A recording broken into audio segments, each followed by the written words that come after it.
Hi, I'm Silodah and welcome back to my channel. Today I am going to share some of my tips that have helped me to succeed in college even though I'm really bad at procrastinating, and hopefully this will also help you guys do well in school if you have the same issue. So the first tip I have is to turn in your assignments even if it's not done if you're closely approaching the time that it's due. So this way, even if you don't actually end up finishing the assignment, the professor has something to actually grade, and technically you also wouldn't be getting a late grade added onto that. So this way there's still something to grade even though it might not be fully done. And then there's also a possibility that you can redo that assignment for a higher grade. So this happened to me once where I turned in something, it wasn't fully done, but the next day I was able to email my professor and just plainly say, hey, the assignment that I turned in yesterday, I don't feel like I did my best on it. Can I basically have an extension? And they said yes.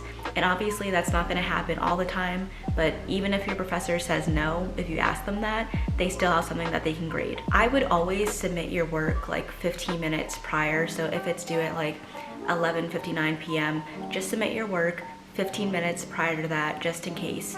If you stumble across any technological issues or anything that could possibly arise, you still have something that's turned in. So for the next tip, if your professor is having any type of review session, you need to go.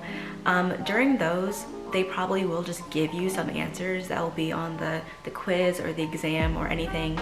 And especially if it's a Kahoot or something that they're doing to help you study, write down all the questions and the answers that you get from that. Because in my experience, 9 times out of 10, they're taking either those questions directly from the test or just slightly rephrasing them. And so automatically you have all these questions and answers that you can just breeze through when you're taking an exam. So if your professor gives you a rubric or the requirements for an assignment, what you want to do is copy and paste those instructions into a separate Word document, and you want to divide them out by each point that you have to hit.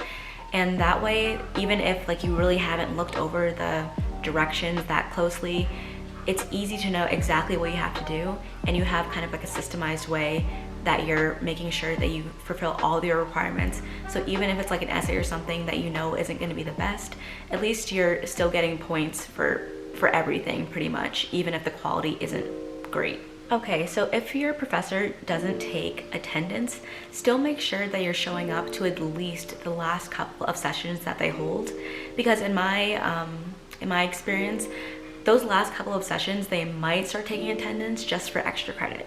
So if you still need some extra points to get whatever desired grade that you want, that's a really easy way just to get some quick extra credit and hopefully make the grade. And speaking about extra credit, I emphasize this in my college tips and advice video, but doing extra credit is always a good idea, especially if you're someone who procrastinates. If there's any assignment that you missed or that you didn't do that well on, you can easily just do extra credit to make up for that.